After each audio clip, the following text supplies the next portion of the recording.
내 친구는 긴 3부 여름여행.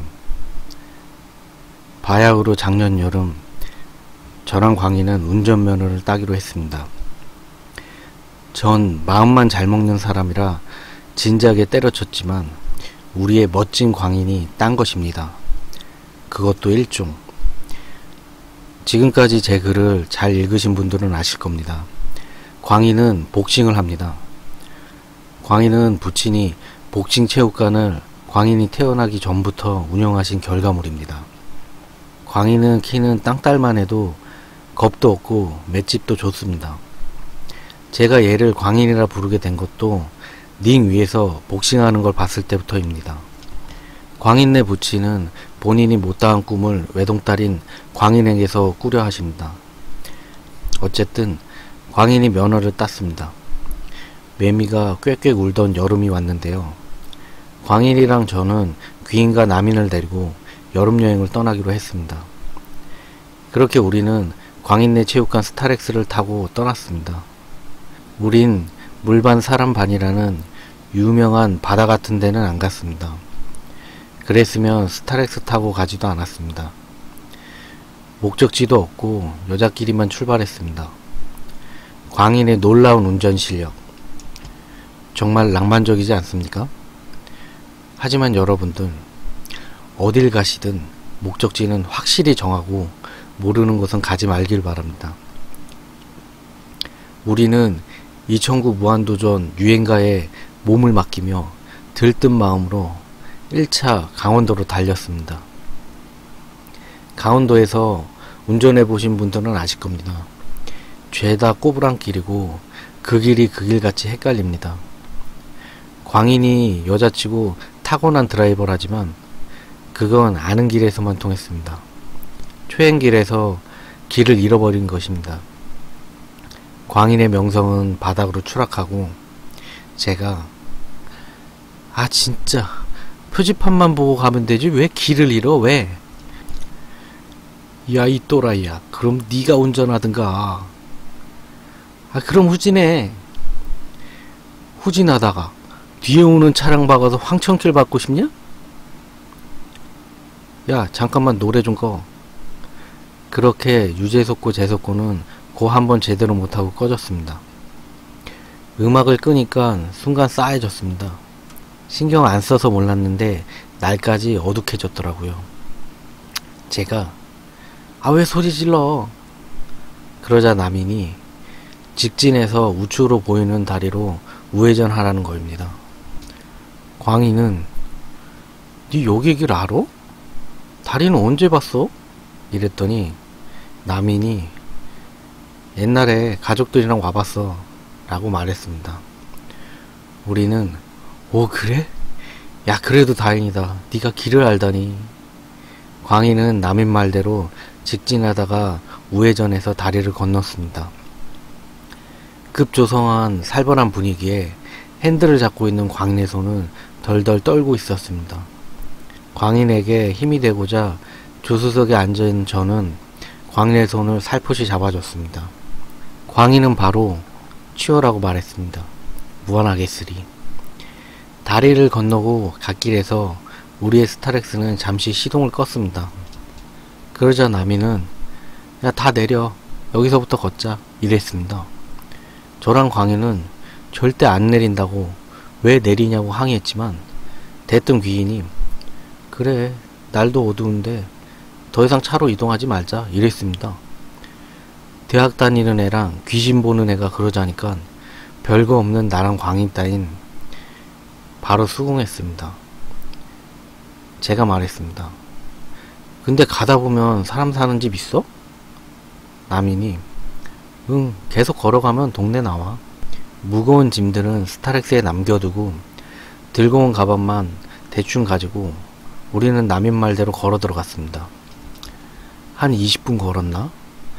평소 수다 많던 광인도 조용하게 걸어 들어가는데 남인 말대로 옹기종기 통나무 집들이 나왔습니다. 광인은 그제서야 많이 참았던 수다를 터뜨렸습니다.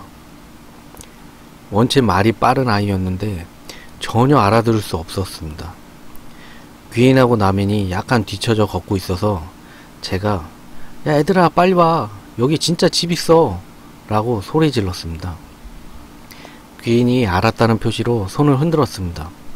저랑 광희는 제일 바깥쪽에 있는 슈퍼 딸린 통나무집에 들어갔습니다. 슈퍼에는 과자들이 진열되어 있었습니다. 사람이 사는 게 확실했습니다. 저는 너무 기뻤습니다. 광인이 계세요 하고 목이 똥구멍만한 소리로 사람을 불렀습니다.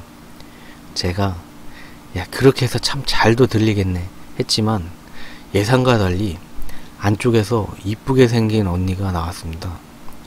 진짜 이쁘셨습니다. 원빈씨께서 강원도 출신이라던데 강원도가 수명이 좋나 하고 생각이 들더라고요. 그 이쁜 언니가 놀러 왔어요? 라고 웃으면서 물었습니다. 광인이 네 친구들끼리 놀러 왔는데요.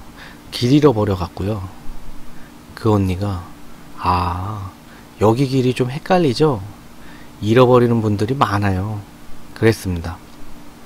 언니 말에 광희는 야 거봐 나만 그런 거 아니잖아 라고 으스댔습니다. 귀인과 남인이 슈퍼문을 딸랑거리고 들어왔습니다. 광인이 야 여기 원래 길 있는 사람 많대 라고 또 지자랑을 했습니다.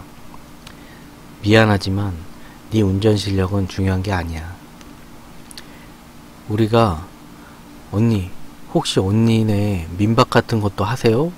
물어봤더니 이쁜 언니가 우리 집은 말고 좀 위로 더 올라가면 민박 하는 데 있어요 이랬습니다. 아 그 언니 진짜 너무 이쁜데 엄청 상냥하기까지 합니다. 우린 이쁜 언니가 알려줘서 다행히 민박하는 집으로 가서 민박집 아줌마 아저씨랑 반갑게 인사하고 드디어 방으로 들어왔습니다. 그냥 방이었습니다.